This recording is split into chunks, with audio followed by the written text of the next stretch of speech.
So since tomorrow night is Tu B'Shvat, I wanted to go into some of the real main ideas of what Tu B'Shvat really is. Okay, so like this tomorrow night when you sit down and eat your fruit, you'll have some type of an idea. First, one idea I tell you, it's interesting, If you think about it, a tree. First of all, what is Tu B'Shvat? That's the first thing. Well, it's the 15th day of Shvat. Okay, we know that. But what it is on a botanical level, botany, is that apparently this is when the fruit first comes to emerge from the tree. It's called the blossoming of the fruit, you see, which obviously symbolically is the beginning of life. You see. So therefore, it's in many ways some type of renewal, ischatros, renewal of life, of good, of whatever. That's the concept, at least botanically, of Tu B'Shvat. And in halacha, the concept of Tu B'Shvat is that when you give Maisa, when you give Truma, for instance, and Maisa, 1/10 and so on, so you can't just give it from everything. You can't collect your fruit for 2 years and then give it, and then let's say give 1/10. No, you can only give it in what's called groups that are bounded by time periods. So anything that grows from Tu B'Shvat, from this year to the next year, all those things that will grow in this year, you can give Maisa from that group. And Tu B'Shvat also ends the previous year. Whatever was grown in terms of the fruit from last year, from the previous Tu B'Shvat until now, right, you can only give Maisa and Truma and so on that. So it's the concept, there are groupings that you can give Truma and Maisris and so on, but only within the time period which is bounded by Tu B'Shvat. That's the halacha of Tu B'Shvat. And by the way, there's an argument between Beis Shammai and Beis Hillel. Beis Shammai held that Tu B'Shvat began, not Tu B'Shvat, but rather this whole concept of a renewal begins on Rosh Chodesh Shvat, right? Not Tesvav, which is the 15th, but actually on Rosh Chodesh. And Beis Hillel held that it begins on the Tesvav, the 15th of Shvat. Anyway, it's an argument in the Mishnah when Shvat, the renewal of the Peiros, begins. But the question is, of course, what exactly is Tu B'Shvat? But when you think about it, just anatomically, which means structurally, if you think about it, a tree has 5 parts. 1, you have the ground that the tree is rooted in, you see. So that's the foundation of the tree, right? The second thing is what's called the roots. These are the things, of course. Roots are basically, 1, it anchors the tree in the soil, obviously, so it doesn't fall over. And the second thing is that it is the conduit that receives the nourishment from the soil, from the ground, and brings it into the tree. So clearly the roots are critical for the life of a tree. So that's number 2. The third part of a tree is the trunk.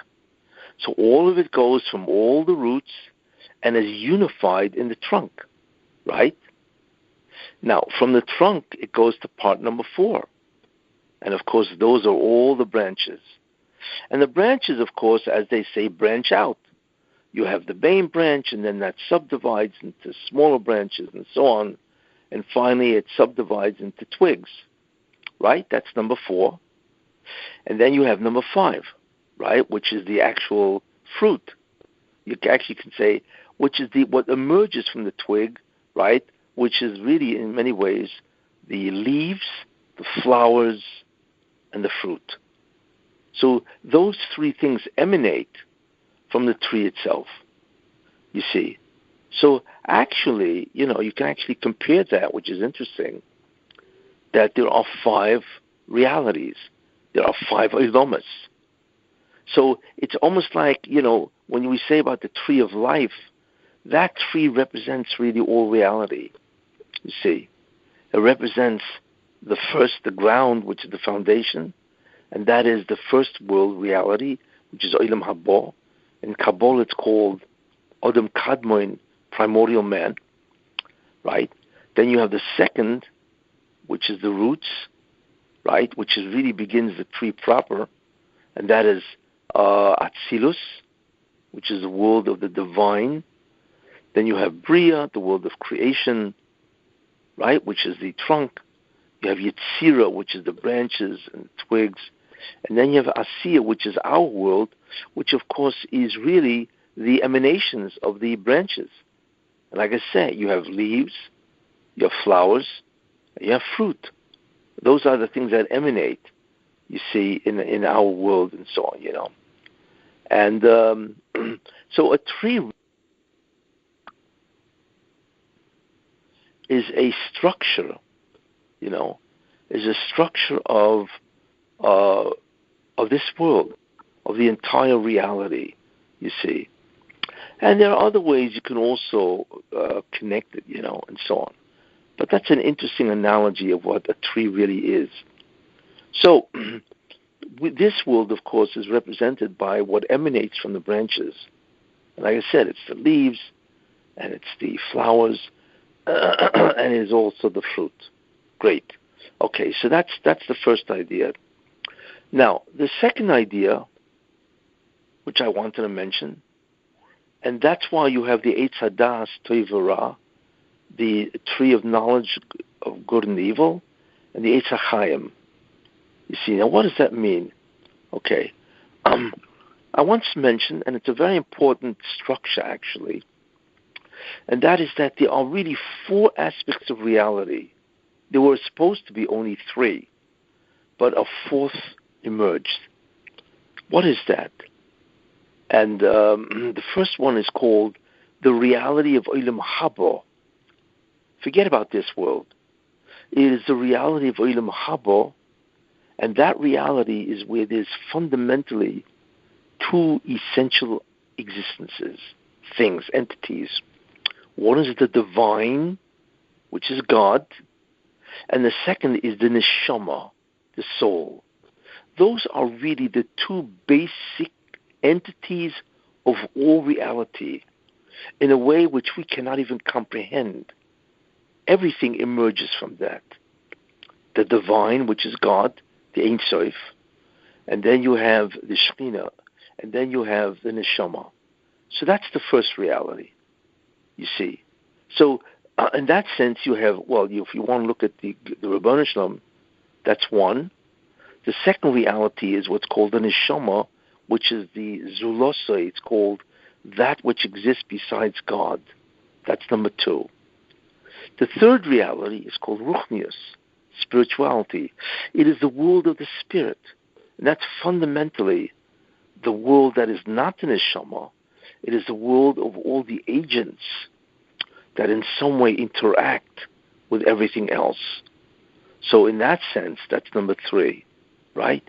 Then there is a composite, which is the world of man as a physical entity, because he consists of the physical body, right, and also the neshama. It's a combination. It's a mixture, which is interesting. And man is the only mixture, you see. Man has a physical body, and he also has an unbelievable neshama. So that is the 4th reality, you see. Now, there is a 5th reality which was never supposed to become part of that 4th reality, and that is the world of the Satan and his projected force, which is called the Zohama. You see, now, initially speaking, there was man who was Adam Arishon, and there's a physical reality.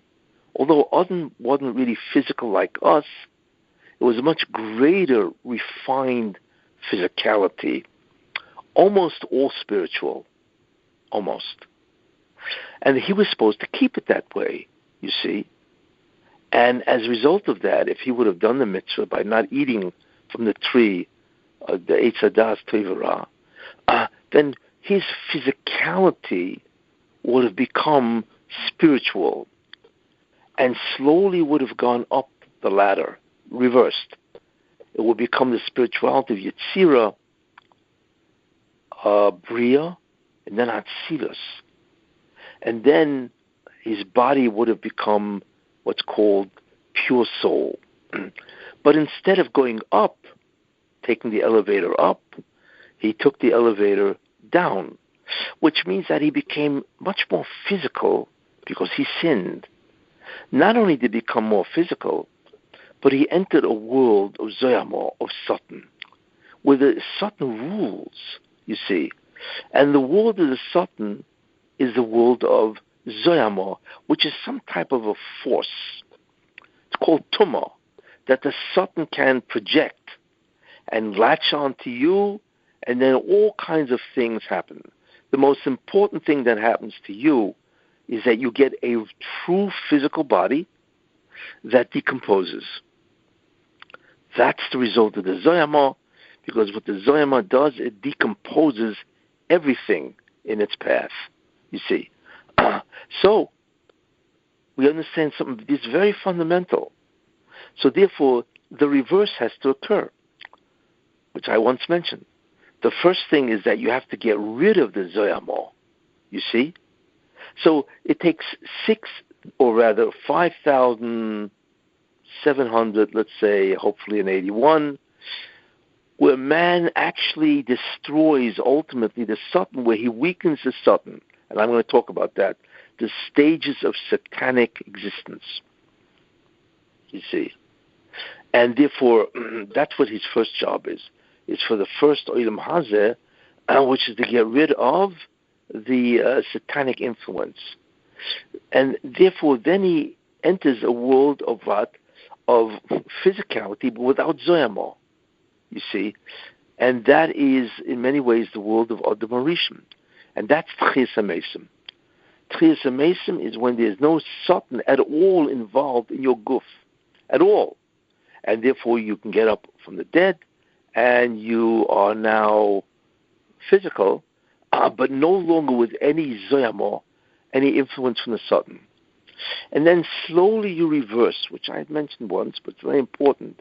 And then your physical body begins to reverse, the universe reverses, the physical body reverses, and ultimately you arrive at Olam Haba, which is where you are now pure soul, with some distant remnant of a physical body, which is absolutely, it has a presence, but has absolutely no dominion whatsoever, you see.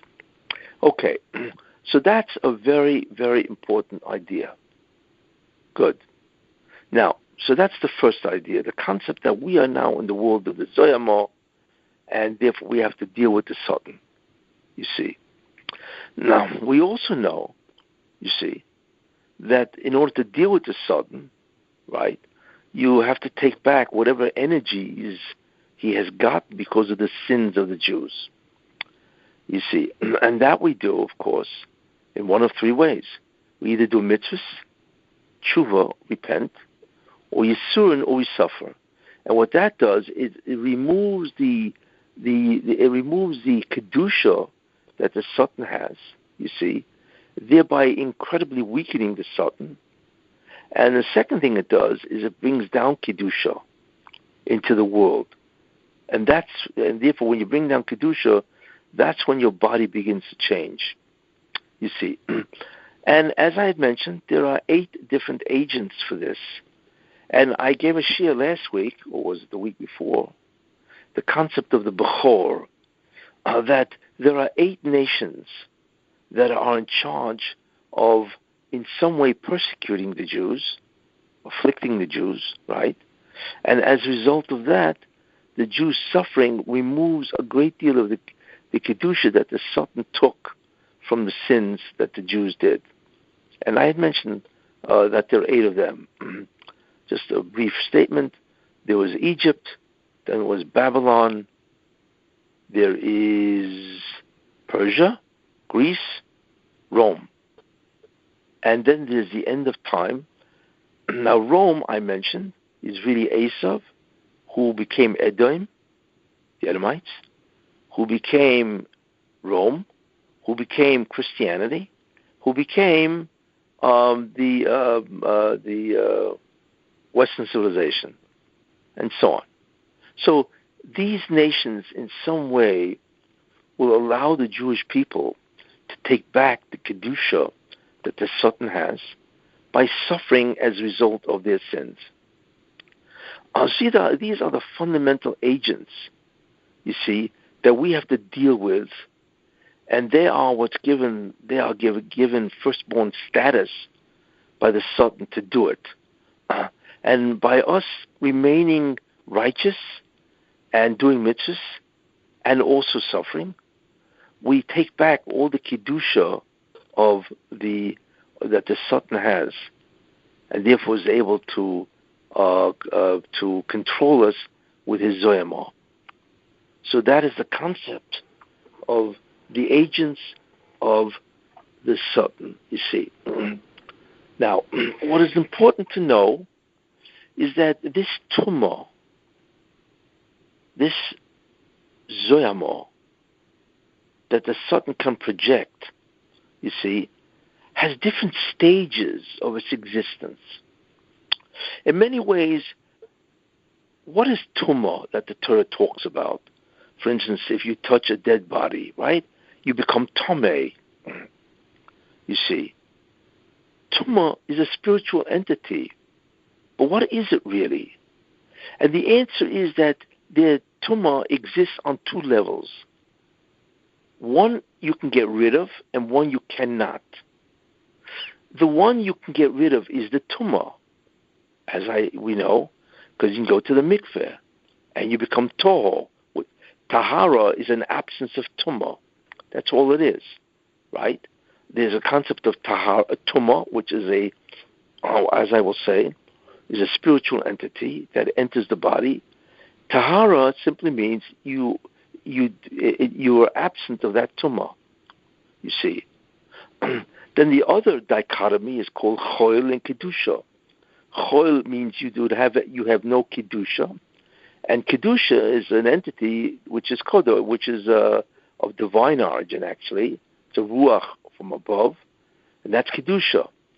So tahara is the absence of tumah, and choil, which means weekday or secular, is the absence of kedusha. But what is tumah?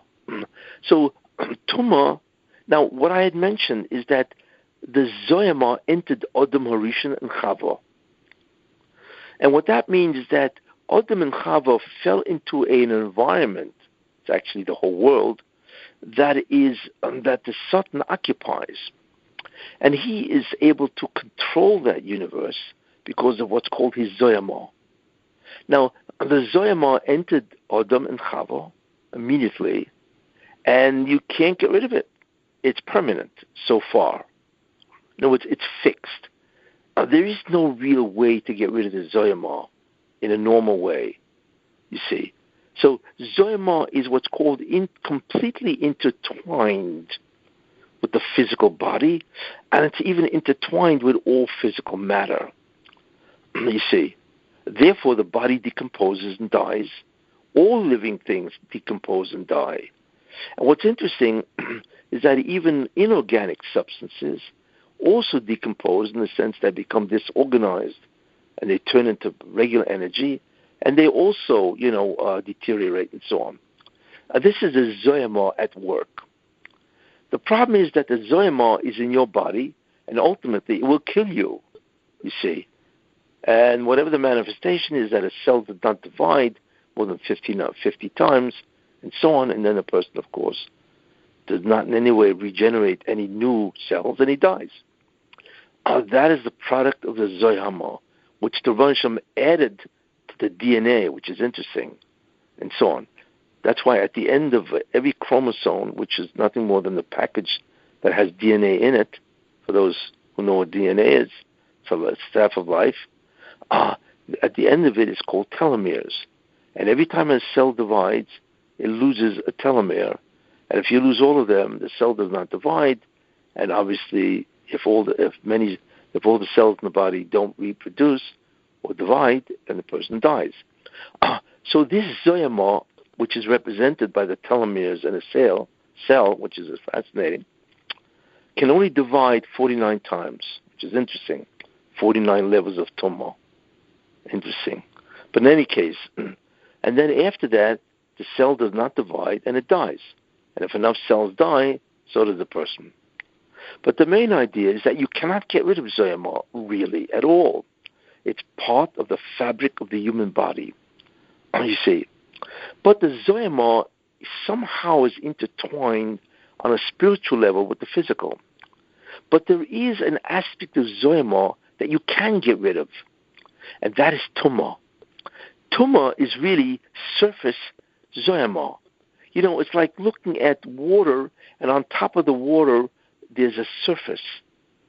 Let's say there's moss or mold on the top of the surface of the water. You can do it, get rid of it, by skimming the water.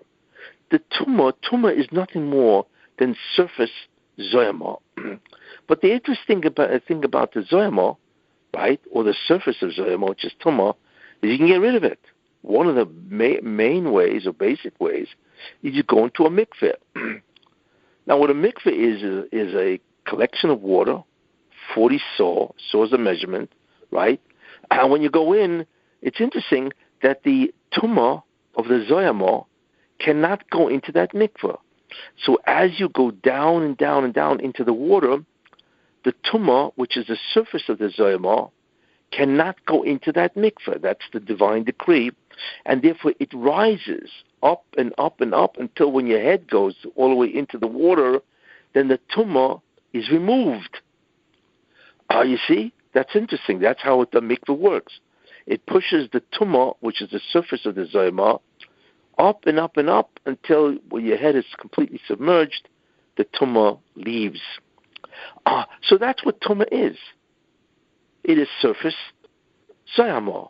So the Zohama is fixed, whereas the tumah is what's called removable, you see. But the tumah of the Zohama has 5 stages. 1, there is a stage when a person becomes tameh, right? Let's say somebody touches a dead body. So he becomes tameh, actually. Let's say somebody touches an avela. So he becomes tameh, or whatever, for 7 days. And even if the person went into the mikveh, right, he is still tameh. That's stage 1, where the person is tameh and it cannot be removed, you see, no matter what is applied. Stage 2, you see, is where the tumah can be removed, but it has to have a device that will remove it, namely the mikveh, you see. But it can be removed. It's called removable. Stage 3 is when the person goes into a mikveh and actually removes the tumah. As I had mentioned, how? So that is stage 3. Stage 4, right? But the problem is that tumah can always re-enter a person. So in a certain sense, stage 4, right, is where tumah is destroyed. So there is no such thing as tumah that exists in the entire world, right? And then stage 5 is when kedusha enters the individual. You see? So those are 5 stages that describe the life of tumah. You see? 1 is where it's fixed. It can be removed. It's 2. It is removed. It's 3, but can re-enter. It can never re-enter because it is terminated, you see. And then there's kedusha. So it's interesting that the tumah, which is surface Zohama, which is the force of the Satan that connects to, right, the entire physical world, has different stages, you see. And that's what we see. Now, what is interesting is that these are the stages, as I said, of tumah removal, of how tumah relates to a person. You see, and it's not just a person, it also relates to objects, because you can have an object that is tameh. We know that. because there's a whole part of Shas, right, that talks about this. Now, this is actually what occurred in Egypt. But in Egypt, what was interesting, we're not talking here about Tumah, we're talking here about the actual Zohama. Now remember I said that the Zohama is intrinsically tied to the Satan. So it cannot be removed really. But what's interesting in that in Egypt, Mitzrayim, ultimately they did remove the Zohama, you see. But the primary way is through suffering, you see. It could be removed if Jews do mitzvahs, on a steady basis. But if they don't, then it can also be removed through tshuva, and it can be removed through suffering. But it would involve the totality of all the Jews. So, the main idea why the Jews went to Egypt was what? Was to restore the state of man or a Jew the way it was by Adam Rishon. As I had mentioned, the last stage of Adam was when he sinned and the Zohama entered him. He should have remained only physical. Instead, he allowed Zohama to enter him and therefore created the entire concept of Tumah, which is surface Zohama, you see. So the job of the Jewish people was to remove that Zohama, not merely Tumah, but the actual body of Zohama, you see. So that's what they did. So by the time they were ready to leave Egypt, it says in the Machas Choshech, darkness, right? And to the entire Jewish people, there was light in their dwelling, right? That was the beginning. That was the first stage, you see, or I should say the second stage, because the first stage, when the Jews were in Egypt for hundreds of years, you can't remove the Zohama, you see. But by the time they had reached the Makkah of darkness, then the Zohama became removable. Not that it was removed, but it did become removable, you see. And therefore, that itself is an unbelievable stage, because it never happened in the history of man that his Zohama can now be removed and expelled from his body, you see. So, when the Jews left Egypt, so what we're seeing is that the stages of Tumah is really the same as the stages of Zohama, you see. And that's really what happens. So, by the time the Jews left Egypt, right, they got to the Kriyas Yamsuf, they had removed, now there are 49 levels of Tumah, or 50, and there are 50 levels of Zohama. So on the seventh day, they got to the Kriyas Yamsuf, and they actually had removed 1/7 of the Zohama, because there are 50 or 49, 50 levels of Zohama, 7 days, 7 spheres, right? And they actually had removed the Zohama, 1/7 of the Zohama, which is incredible, you see. And that is why I had once mentioned an Omo Ivriya, a Hebrew servant, was able to see more in Kabbalah, right, than was Yecheskel Hanovi. Why? Because a body that has a reduction in Zohama is much greater than the body of Yecheskel Hanovi. So she's able to see much more. This was just a regular Omo Ivriya maidservant. She's able to see much more divine force. You see, Giloi, revelation of the divine, than Yecheskel ever saw. And he was the foundation of Kabbalah with the Ma'aseh Merkava, you see. So therefore, what was happening in the 49 days when they left Egypt is they were removing 1/49th every day, not of Tumah, but of Zohama, which is incredible, because the Zohama of the Satan, right, is fixed. And yet they had reached the point that they could remove the Zohama of the Nachash. And that is why, by the way, it says in the Gemara, right? It says in the Gemara that when the Jews stood at Har Sinai, the mountain of Sinai, ready to receive the Torah, right? They had expelled the Zohama from the body, you see, which is incredible. And therefore the Satan was no longer in the body of a Jew. And therefore they did not have a Yetzer Hara inside. But they still had the Yetzer Hara, which is the fourth level, you see. So the Zohama was removable, as I mentioned, by Choshech. Then it was removed during the 49 days, you see. And then it was expelled, you see. It was outside the body, just like Tumah is expelled and because of a mikveh and outside the body. So here's the Satan in stage 3 and his Zohama, and it's expelled, you see. But the problem is the Satan still exists. So if you don't kill the guy, he can always re-enter. And that was the problem.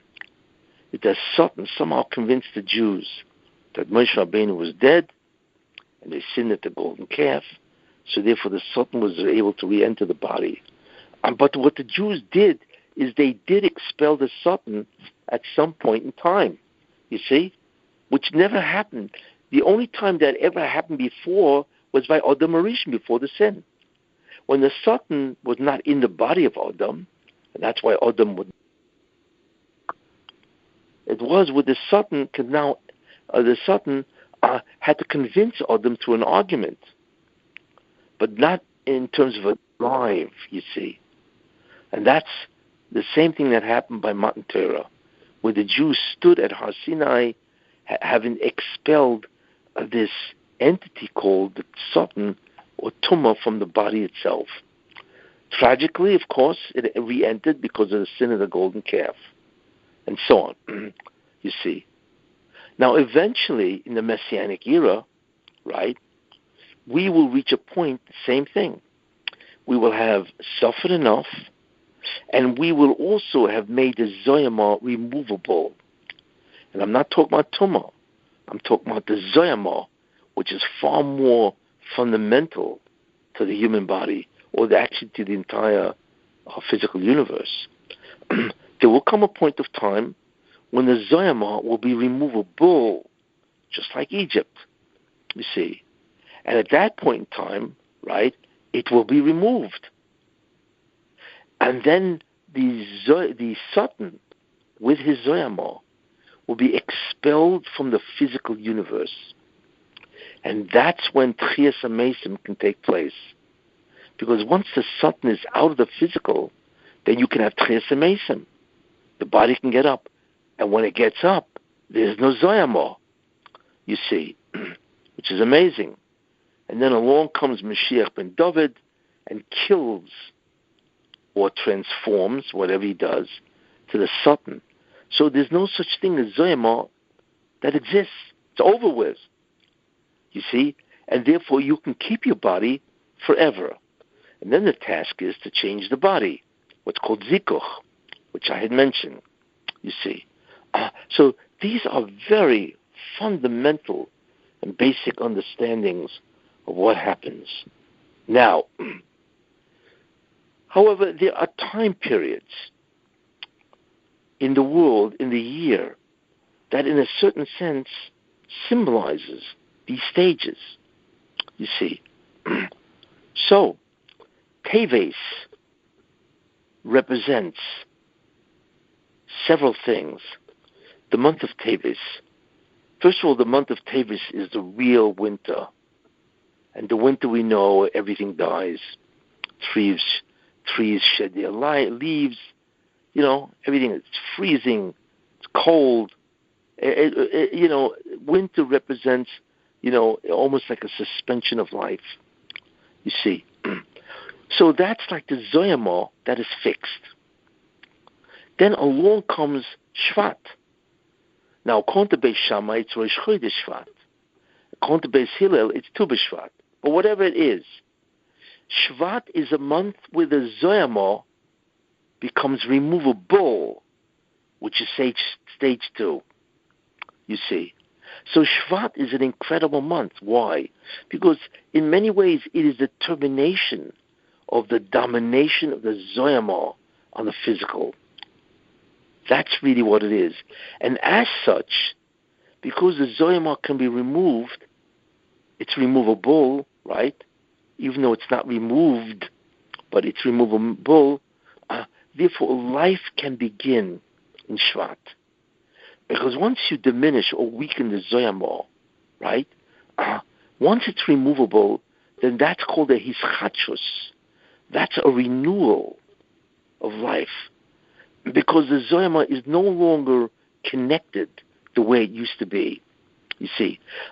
So what Shvat represents, whether it be Rosh Chodesh Shvat, Beis Shammai, or Tu B'Shvat, which is Beis Hillel, Shvat represents a turnaround of some aspect of the Zohama's hold on the physical universe. You see. And therefore, life can begin to emerge. And that's what happens on Tu B'Shvat, is the fruit begins to emerge, blossoms, where the fruit now begins to emerge because of this concept, you see. So that's what Tu B'Shvat really is. It is a renewal of life, but more important, it's a turnaround where the Zohama does not have the hold that it does. And this time period of Shvat represents the fact that the Zohama can be removed. Now, the next month, of course, is Adar. And what Adar is, it's actually the removal itself of the Zohama. And that is why Adar has Purim, right? And Purim, of course, saw the death of Haman, which is akin, right, symbolic of the removal of the Zohama. You know, they kill Haman, right? And that is symbolic of destroying the Zohama, you see. And once that happens, right, then the Zohama is destroyed, and then it can be, it's really destroyed in the sense that it is expelled, you see. And then the next month, of course, is Nisan. And Nisan is the entry, in a certain sense. It is really the destruction of evil, you see. Until now, you have the expelling of evil, or the Zohama. That's Adar. And now you have the termination of the Zohama. And that's why Kriyas Yamsuf took place in Nisan. The Jews left Egypt, which is the Bechor of the Sodom, right? Which means that they removed themselves, they distanced themselves from the Zohama. You see? That's the expelling. And then also in Nisan, of course, you know, and you had the 49 days, right, where slowly they expelled, because Nisan continues into Iyar, they expelled the Zohama. Each day was 1/49 to the Zohama. And finally, the Zohama was completely expelled. And of course, once the Zohama is expelled, right, we have the next time period, which is the entry of Kedusha, you see, and that's Sivan, which is Matan Torah. You see, so when you think about it, these months are really symbolic of the whole process or the whole stages of the removal of the Zohama. Like I said, 1 is where it's fixed, 2, it's removable, 3, it is removed in that sense, 4, and part of that is that it's removed and expelled, and number 4, right, it is destroyed, right, and number 5, there's a re-entry of Kedusha, you see. And when you think about it, that really starts from Teves to Shvat, to Adar, to Nisan. Then you have Iyar, which is the removal, and then, of course, Sivan is the Torah itself. Unfortunately, you know, you have Sivan, then you have Tammuz. And Tammuz starts the whole business all over again, because on Yud Zayin Tammuz, Shivas B'Tammuz, right, what did you have? You had the Chet Egel.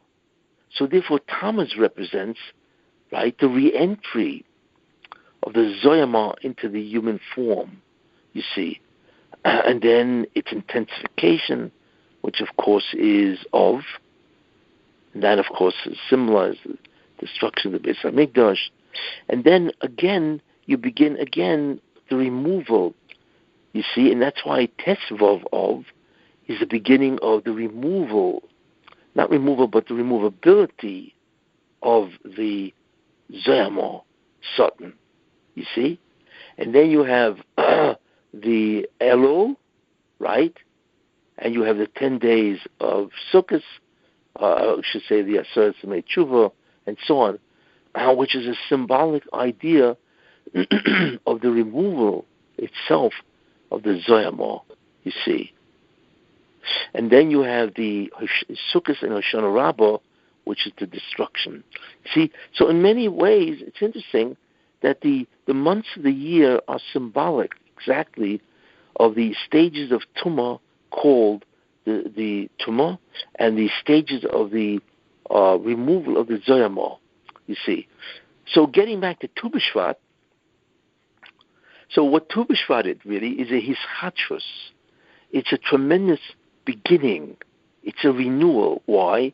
Because it is a turnaround that begins to enormously weaken and diminish the actual Zohama itself, you see. And that's why we have, fruit, because fruit is the symbol of the renewal, right?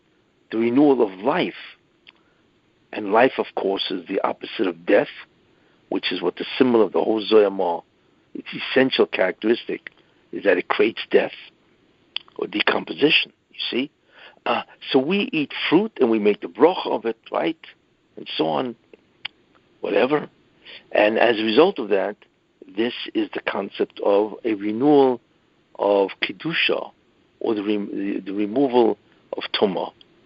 So that's why Tu B'Shvat is a very tremendous day of Segula.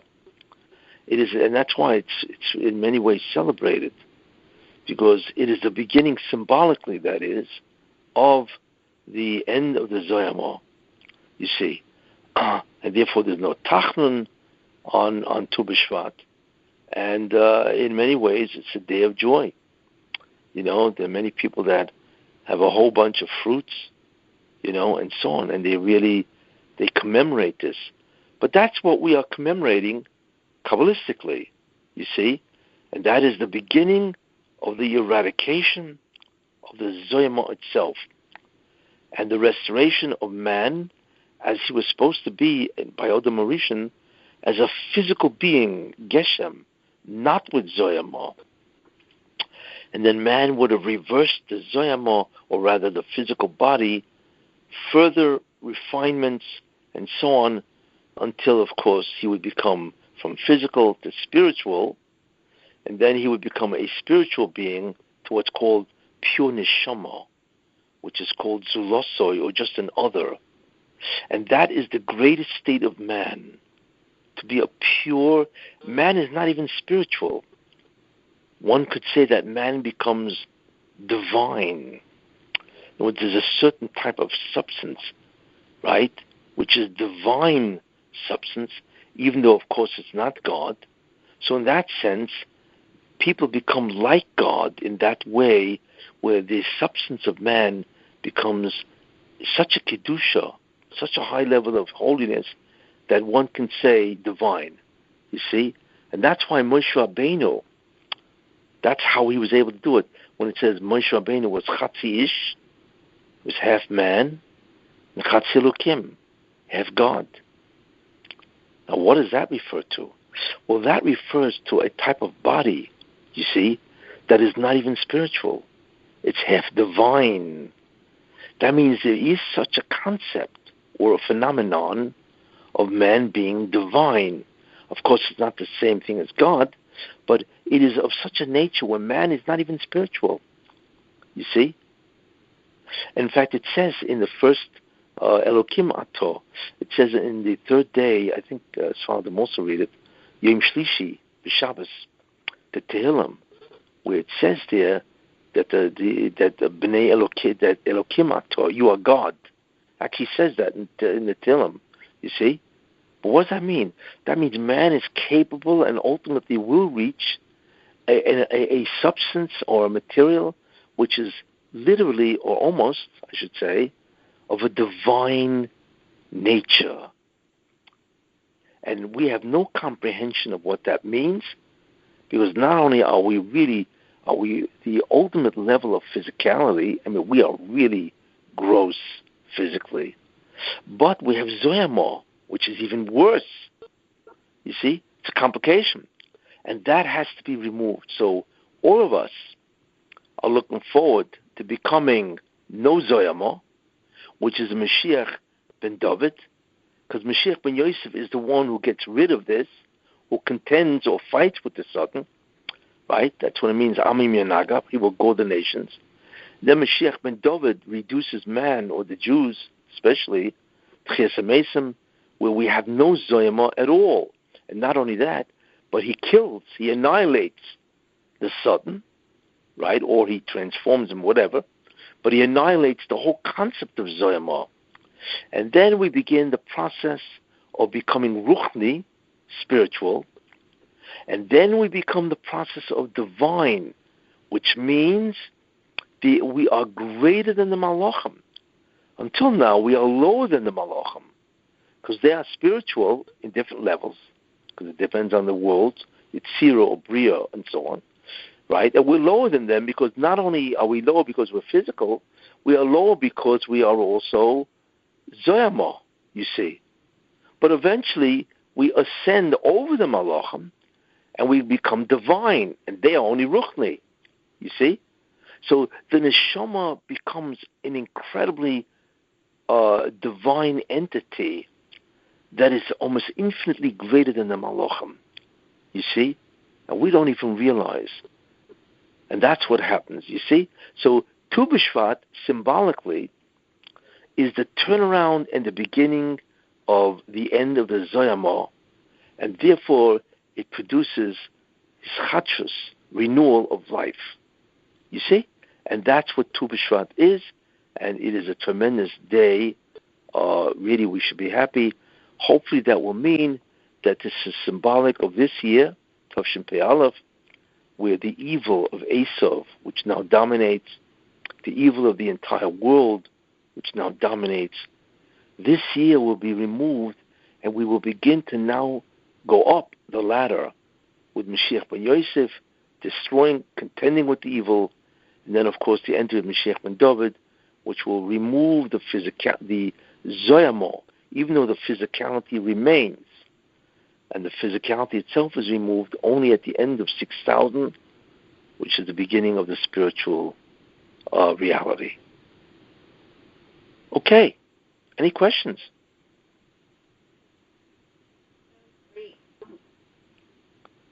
What?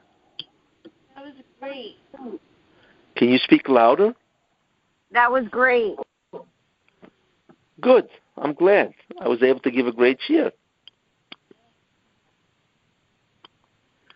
Isn't that an interesting understanding of Tu B'Shvat? Rabbi, isn't Tu B'Shvat, isn't that also, they say, for Zivugim is always also Tu B'Shvat is a good time for Zivugim? How does that correlate, or does it correlate to anything that you spoke about? Well, okay, it does very much. In fact, you probably know the answer, but you're not thinking about it. I will tell you. Because remember, a man and a woman together is the entity, right? That is the complete entity. Well, when you think about it, right, if you want to renew yourself as an entity, isn't that marriage? Doesn't that mean getting married to a woman? Because that is the complete entity, like it says, you know, and man and woman, right? And God created man and woman, right? And Vayikra Shemam, and he called their name Adam. So without being married, you're not an Adam, you see? An Adam is the integration of a man and a woman together, because the Adam represents 6 spheres, and the woman is Malchus, the 7th. You see? And therefore the man and wife is really one entity. It says, Vayikra Shmam Adam. And he called their name Adam. It doesn't say he called him Adam. Vayikra Shmam, their name, Adam. You see? And that's mamash a renewal, isn't it?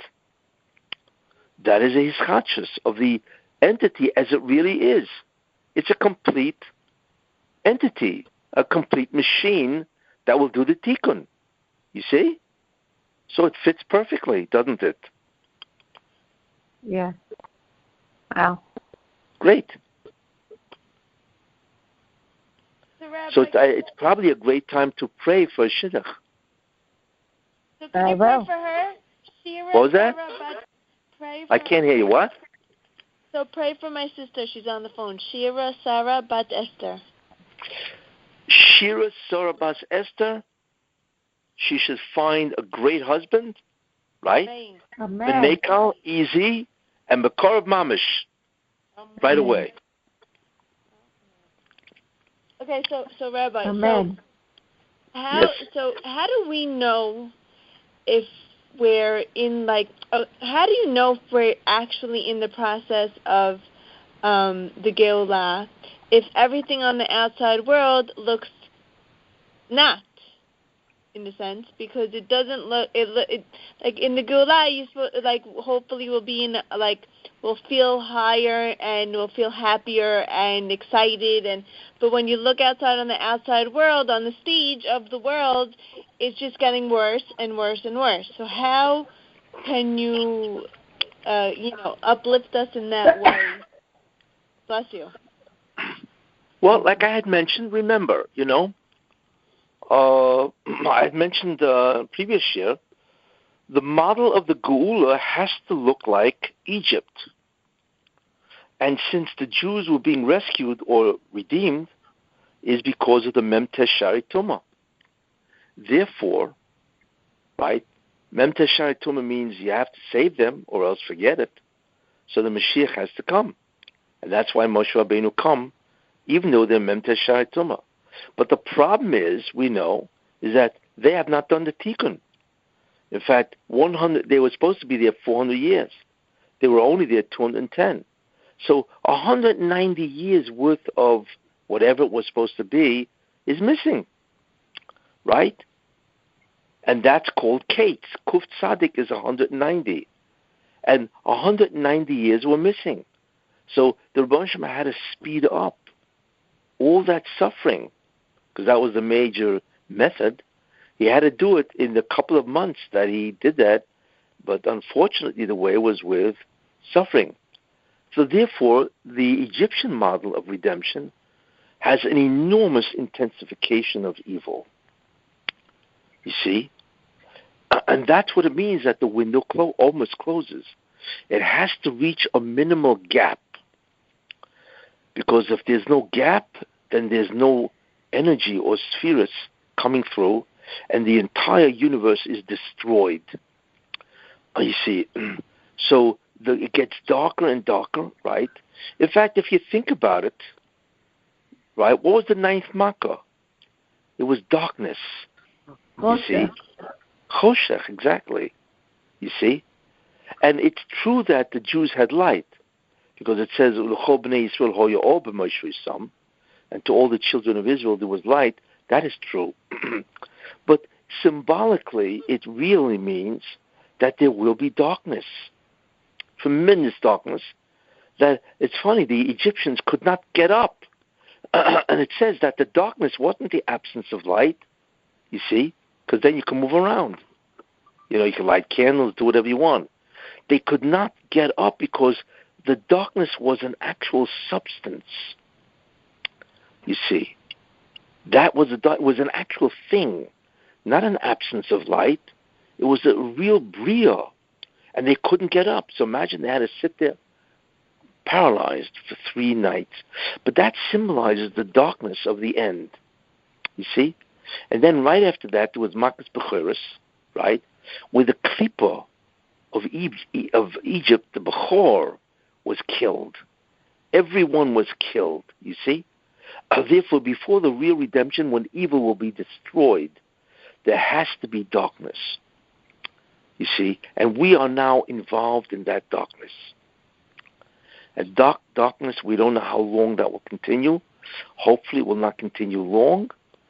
And that will satisfy the Gula, the justice that has to be done, right? And that's what it is. In a certain sense, the fact that there is darkness is a very good symbol of the redemption. You see? It's always, you know what they say, before the night, before the day, before dawn, it gets the darkness. Same concept. Darkness always, the greatest darkness always precedes the light or the beginning of the emergence of light. So unfortunately, it's like a backhanded Zohama, consolation, but we are witnessing a reemergence of the klipa, of the evil of Esav. But it's not only a reemergence, it's a complete dominion. It's unbelievable. Well, they have the White House, right? They have the Senate. They have the House. It's incredible. So they can commit an enormous amount of evil and suffering. Besides them, you have the evil of China, you see? And the whole world is unbelievably corrupt, you see? The whole concept of gender is being destroyed, where some guy can decide what he wants to be, a man or a woman, you know? I mean, ultimately you're going to have guys, you know, and women taking showers together because a guy can say, well, why not? I'm a woman, right? It's not going to end by the bathroom. You see what I'm saying? Don't kid yourself. The corruption and the perversion will not end by a bathroom because it's going to have its logical conclusion, you see, where you won't even have a separation of the gender of sexes at all, you see, where a guy can go into a woman's dressing room. Yeah, it said dressing room too. It said locker room. It said bathroom and locker rooms. Oh, there, you see? I didn't even know that. And I guess that right. I guess right. Exactly. Could you imagine a guy goes into a woman's locker room, you know, where everybody's getting dressed? It's insane. And the same thing, a woman can go into a man's locker room. What's the difference? They are removed. You should know that's the ultimate perversion. The ultimate perversion is two things. One, where there's no differentiation between the sexes or genders at all, like you just pointed out. Anybody can go anywhere he wants, and there's no separation. The second thing is marriage, where anybody can marry anybody he wants. 2 men, 2 women, a man and an animal, no problem. That's what they did in the Mabel. Man used to marry his pet, his animal. You see? I'm telling you, you're looking at the beginning of an ultimate degradation in the worst possible forms. You see what I'm saying? That is the ultimate hashkafa of the Bria, the ultimate perversion and corruption. And God will not tolerate this, because that's the end of mankind once that is reached. And therefore, instead of killing everybody, which is what he did by the Mabel, he's going to bring the Mashiach.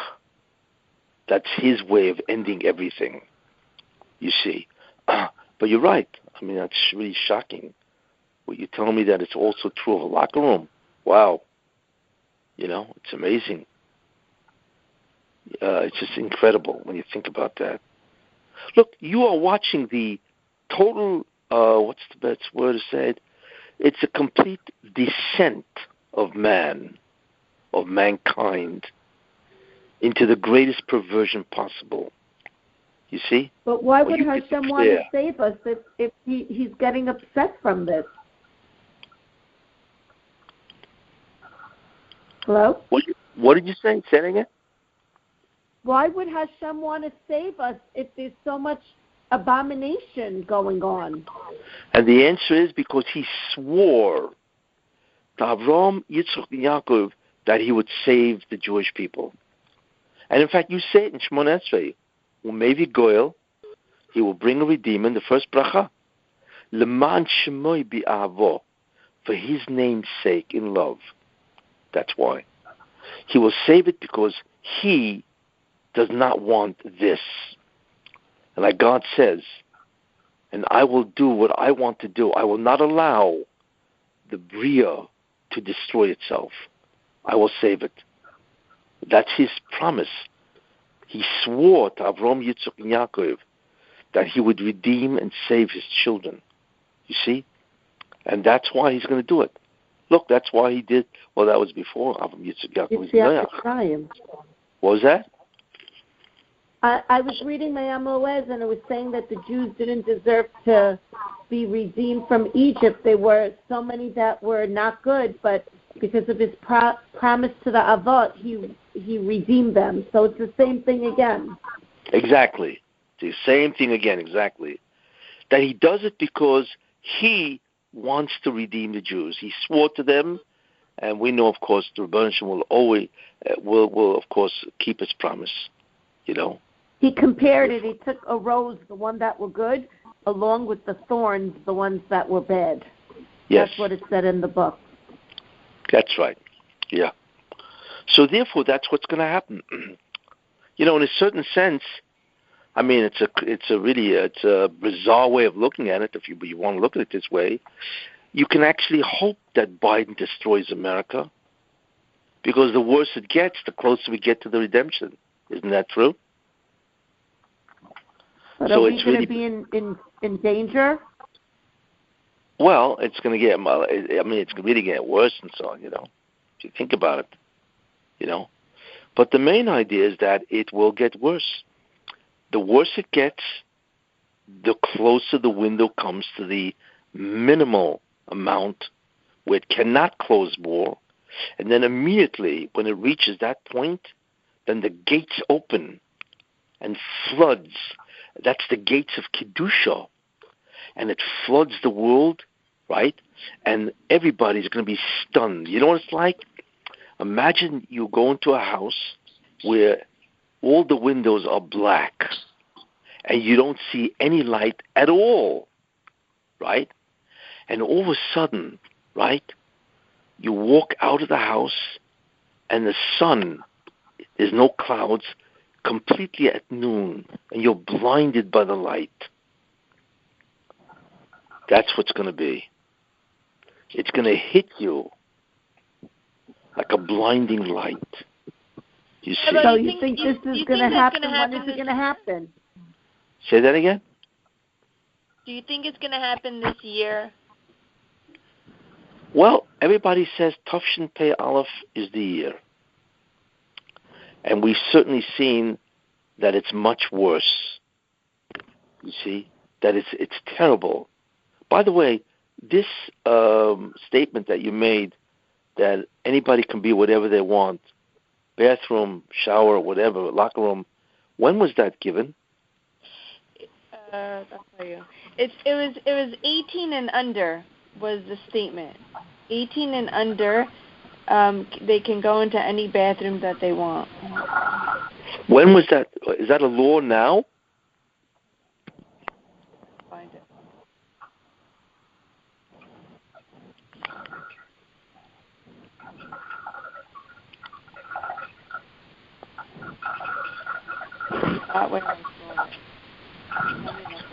Was that just passed? And also he said something about them going to the military. If a person wants to be a man, he could go to the military even if it's a lady. He means transgender. Yeah. Yeah. You are watching the end of the distinction of the sexes, the gender, exactly. And this is just the beginning. It's going to extend to anybody, to adults, which is obviously incredible. It says 6 days ago, Executive Order on Preventing and Combating Discrimination on Basis of Gender Identity or Sexual Orientation. And then it says about the bathrooms and the locker rooms. Oh, you mean so that was an executive order signed by Biden? Yes, and it's expanding LGBTQ. The school He's what? He's expanding the lesbian, gay, bi, trans. I don't know what Q is for. Q is queer. They're right. So it's all rights for everybody except regular people.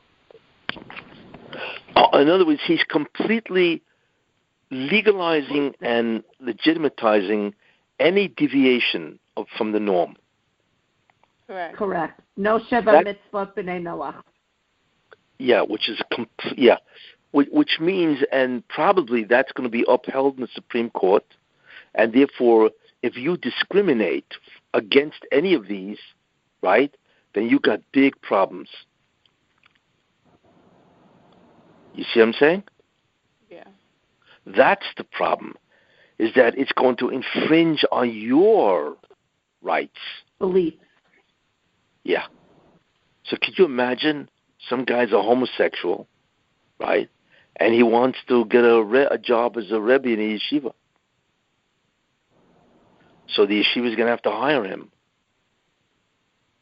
And that was part of the Supreme Court, that you cannot discriminate. Yeah, but what happened to freedom of religion? Well, that's going to be the major contest, exactly. It's one thing you want to practice that kind of stuff. Do it in your house. Why do I have to live with that? Especially, it could be that the Supreme Court is going to say that if it's an infringement on your right of religion, then then that's not called discrimination. I would imagine, because this court is more sensitive to religion than the one before it, So probably the religion will be protected from this. But the fact that he said LGBTQ is now completely equal to anything else, that is the ultimate destruction of mankind. Because America is the model for everybody. And then every country that has no religious framework is going to now do the same.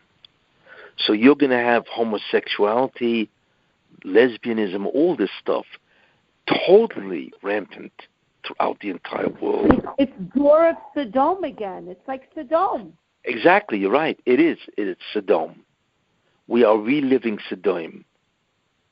And God utterly destroyed Sodom. Not only because they were evil, do we get out of here? This is not a society. America? What was that?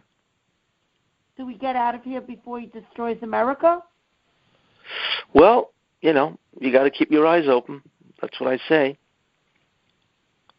But won't Mashiach come before that? Won't he come and tell us and guide us? Yes, he will. Yeah, God is not going to destroy the world because of these people. No. He's going to change the world, yes. And that, therefore, it's got to be that the Mashiach ben Yosef, and he's the one who obviously begins the whole process, he's got to be alive and, about to appear in some way. There has to be some type of reversal. Because the world is headed. What? Doesn't it take Mashiach ben Yosef some time to pick up, a speed or to pick up popularity so that his name gets out there? So doesn't he have to start? Yes, he has to start. That's why maybe it starts Wednesday night. Tu B'Shvat. Bezat Hashem. Isn't Tu B'Shvat a great day to start the Geula? Yes. Rabbi, if you hear about him, you're going to let us know, right? Yeah, of course. If I hear about him, I will let you know. Wait till Monday, call us before if you find out. Yeah, don't wait till Monday. Don't wait till what? Monday. Don't wait till Monday to tell us if you hear about him from before. Okay. I'll call Amy, and Amy will tell everybody. Exactly. But that's why we're looking at really the imminence of the Geula. It's exactly what Biden is doing and everybody else that shows you that the Geula is imminent, or else it's over with. That's the end of morality in this world. It's over with. This world will become an incredibly immoral place. You see? And it's going to infringe on many things. Like, Corona was a big deal when Trump was around, but, like, now that Biden's doing all this crazy nonsense, it makes Corona take a back seat. Yeah, it is. Yeah. They are intensifying incredibly immorality. Yes, much worse than Corona. See, the problem is what happens if you have a business and you want to hire a worker, and the guy who applies for the job is an active homosexual? You see? Then what do? So you can't say, well, my Don't hire religion... him. Well, what? Don't hire him. But that may be discrimination. See, we don't know. You see what I'm saying? Listen, if that somebody we don't likes to be with gays, I don't have to sit near it. It makes me sick. Well, I see exactly. I don't know what the legal position of that is, because it's not directly connected to religion. On me. What? They're forcing their beliefs on people that don't believe in it on purpose. Well, I hope that's what the position is legally. But I'm telling you, you don't know. See, if it's an obvious religious interference, that's one thing. You know, if it's a church, if it's a shul, a yeshiva, or whatever. But if it's a business or some factory or something like that, there may be discrimination. See, I don't know. I'm sure it's going to be a tremendous court case. Rabbi, gays are so normal right now that people are not discriminating against their sexual orientation. Yes, you're right. It's so normal, it's the norm. It's not. I heard somebody told me it's worse, that for some reason, if you're not gay, there's something wrong with you. Yeah, it's very hip. It's so that wouldn't be really an issue. Transgender is more of it's more strange for people, uncomfortable. But for gays, it's it's normal. It's very normal. Yeah. So could you imagine? Could you imagine something that was despised and obnoxious and abhorrent has now become the norm, or even the preferred? Can you imagine that? That you're somehow not with it if you're not gay? You believe this? I mean, we've become immune to it. Exactly, that's what's going to happen. And the problem is this. Here's the real problem.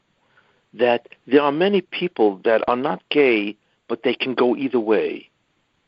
So as long as being gay, homosexual, was looked down on, they wouldn't do it, you see?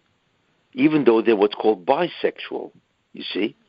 But if now that's an accepted norm, and even maybe a preferred norm, then somebody who would never be gay or practice being gay, homosexual, can now do that and feel perfectly okay with himself. That's the incredible destruction of mankind. You see? It's people who are bi, you can go either way. Or there are many people who are, they feel it's okay, but they don't do it because there was always a stigma attached. However, if there's no stigma anymore, then of course you could do it. And therefore, there are so many people that would never be gay, but now they are. Why? Because now it is not only accepted, it is also preferred. Awesome. That is Sodom. And that's the end. What's the Rabbi going to do? You think he's going to wait? Do you think that the Rabbi is going to wait 4 years? Because who's going to reverse this? Nobody. Once the government of America has issued a law, nobody's going to reverse this. It's over with. You cannot reverse this. You see? And then what? It can only go downhill. It can only go downhill. Therefore, we are looking at the end. That is a logical conclusion. So, Rabbi, if Tu Bishvat could be the beginning of the removal of the Zohama. Yes. Yes. Would that be correlating to the Pegida, or would that be correlating to Hashem appearing to Moshe in the snare? Like, what does that correlate to if it could begin the Geulah? Well, the Pekida is when the Mashiach is aware that he is the Mashiach, correct?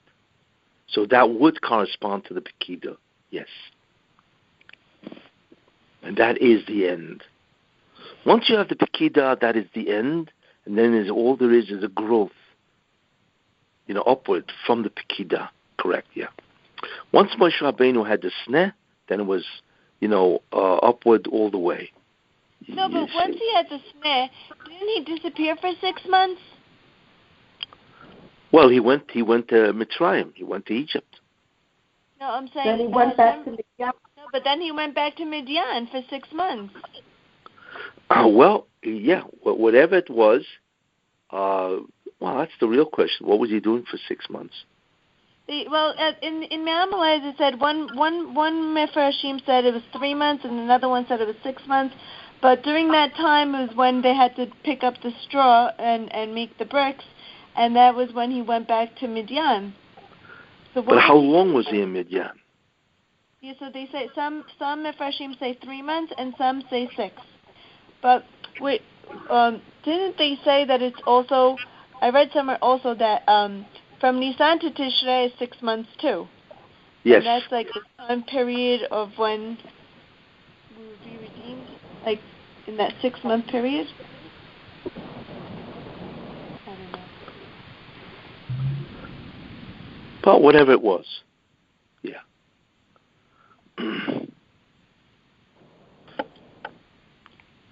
In any case, so we are really in the midst of tremendous darkness. There's no question about that. Okay? So what are we supposed to be doing? What do you think we should be doing in our life right now? We have to be vigilant, and with this knowledge, to understand what is going to happen. You see, the knowledge gives you understanding to be vigilant, because you're now looking at this world using a different pair of eyeglasses, and then you will see what to do. But at least you know what's going on. So how do you navigate through the emotions of it? Like at 1 minute you could be good and with your emunah and your bitachon, and then all of a sudden you find yourself slipping into confusion, and then you build yourself back up again, and then you slip into the confusion again. Like it's like a roller coaster ride. Well, it's not confusion because I've explained what it all means. Maybe it's emotional turmoil, but it's not confusion. Yes, that's what I mean, emotional turmoil. Well, you have to say Gamzu L'Tova, that the Rabbi Hashem is going to put a stop to it, and once he does, remember, it's not reversible and it's unstoppable. And that's it. It's over with. The world will finally have descended to the darkest period of time, and then Yehi Or, there will be light. That's all. You just have to remember Gamzu L'Tova, that the Rabbi Hashem is completely, obviously, aware and is completely in control of everything, and that evil cannot completely dominate. It will be destroyed before it does. So in a certain sense, it's good news. The greater the corruption, right? And now we are looking at the greatest corruption of all. The greater is the proximity, closeness to the Mashiach. So in that sense, that's good news. Don't worry, it'll be good. Because once it becomes the Or, you won't believe the darkness. The difference will be so astonishing that you won't believe how great it can become. Look, there's a lot of good times ahead. A lot of incredible times ahead. So don't despair. Just hang in there and be a maimin, b'teach. that everything will be good. Because even in the end, the Jews left Egypt. No matter how bad it was before, in the end, they all left Egypt. You see, and not only did they leave Egypt, they all saw the death of the Egyptians by the Kriyas Yamsuf. God not only took them away from evil, He destroyed evil. That's the real Geula, that it can never overcome them again. That's the equivalent of the fourth stage, where He destroys evil. So Tumah can never re-enter. And that eventually will happen. Like it says in the Haftarah, I think 2 weeks ago, where the Baruch Hashem says, I will destroy the nations of the world that persecuted you, but you, I will make you suffer, right, for Mishpat, but I will not destroy you. And that is a promise that these people will not get away with what they're doing. They will ultimately be destroyed because of what they're doing to the world. Now the Jews, it says, take a look, I think it's the Haftarah, it's either Boy, I think it's Boy, or Boera. Look at the end of the Haftarah of last week's Parsha or the week before. I think it's last week maybe. Look at the end where it says, the Baruch Hashem says that I will destroy, I will make an end of all the nations that persecuted you, but you I will not, Yisati, I will punish you, because that's justice, but I will not destroy you. That is that end. was last week. So it's last week. Take a look at that Haftarah. It's an incredible Haftarah. You know what I'm saying? Where the Baruch Hashem says exactly what He's going to do. You see? So what's there to worry about? In the end, He will do exactly that. He will punish all the nations of the world, not just because of the corruption that they're doing, but because of the persecutions that they will do. And there will be anti-Semitism, a rise in anti-Semitism again. It's already happening. It started around. Yeah. It started because now they're talking about a two-state solution again. Which is an incredible evil. To deny the Jewish people a land. It's just an incredible evil.